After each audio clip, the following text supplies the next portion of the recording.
Matthew தாமஸோட நடிப்பில் மலையாளத்தில் வெளியாகியிருக்கிற நெல்லிக்கம்போயில் night Riders அப்படிங்கிற படத்தோட விமர்சனத்தை நம்ம பார்ப்போமா. நெல்லிக்கம்போயில் அப்படிங்கிற ஊரில் துடிப்பான இளைஞராக வலம் வரும் ஷியாம் தனது நண்பர்களோட ஊர் சுற்றுவது, காதல் செய்வது என லூட்டி அடிக்கிறார். ஆனால் அவருக்கு இருட்டுனாலே ஒரே பயம். அதற்கு காரணம் சோசி சேச்சியோட ஆவிதான். அவரது கண்ணுக்கு மட்டுமே தெரியும் ஆவி இருட்டான சூழலில் ஷியாம் முன் தோன்றி அவரை பயமுறுத்துது. இதனாலே அவர் இரவில் அவர் டார்ச் லைட் வைத்து கொண்டே இருப்பார். இந்த சூழலில் குதிரைக்காரன் என்ற வினோத உருவம் இரவு வேளையில் சிலரை தாக்குகிறது.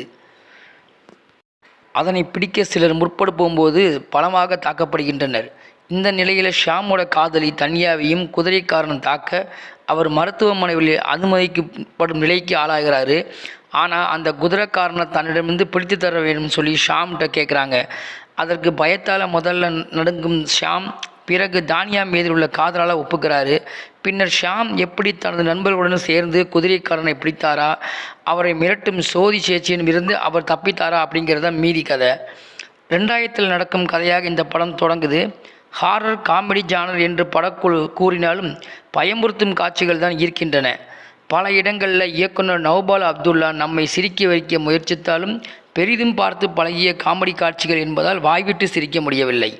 ஷியாம் கதாபாத்திரத்தில் மேத்யூ தாமஸ் சிறப்பான நடிப்பை தந்திருக்கிறாரு. பேயை பார்த்து பயப்பட்டாலும் ஆக்ஷன் காட்சிகளில் மிரட்டுறாரு. கதாநாயகி மீனாட்சிக்கு பெரிய வேலையே இல்லைன்னு சொல்லலாம். சோதி சேச்சியாக வர்ற மெரின் பிலிப் தோன்றும் காட்சிகள் எல்லாம் பயத்தை கூட்டுகின்றன. அந்த அளவுக்கு அட்டகாசமாக மேக்கப் செஞ்சுருக்கிறாங்க. அதே போல் குதிரைக்காரன் கதாபாத்திரம் வரும் காட்சிகளும் மிரட்டுகின்றன. முதல் பாதி ஓரளவுக்கு நன்றாக செல்கிறது. 2வது பாதியில் குதிரைக்காரன் யாருன்னு தெரிஞ்சதுக்கு அப்புறமாவே கதை முடிஞ்சிருக்கணும். ஆனால் ஹீரோ கேங்குக்கும் குதிரைக்காரனுக்கான சவால் திரும்ப திரும்ப ஒரே காட்சியை பார்க்குறது மாதிரியே சலிப்பை ஏற்படுத்துறது தான் கிளைமேக்ஸில் வருது. குதிரைக்காரனுக்கான ஒரு ஃப்ளாஷ்பேக் சிறப்பாகவே முடியுது. பின்னணி இசை மற்றும் இசைக்கலவி படத்திற்கு ஒரு பெரிய பலம். அபிலாஷ் சங்கரின் கேமரா கிராமத்தை அழகாக காட்சிப்படுத்தியிருக்கிறது. தமிழ் கதாபாத்திரம் ஒன்றை நெகட்டிவாக காட்டுவதை இப்படத்தில் தொடர்வது நெருடல். வையாபுரியின் கேமியோ அட நம்மாள் என்று தோன்ற வைக்கிறது.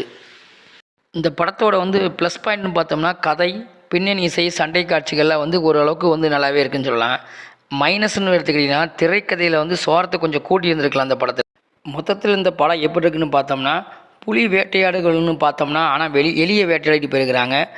ஹாரர் ரொமான்ஸை விரும்புகிறவங்களுக்கு கண்டிப்பாக இந்த படம் இருக்கும். மேலும் இது போன்ற சினிமா தகவலுக்கு சகான சூர்யா சேனலை சப்ஸ்கிரைப் செய்யவும்.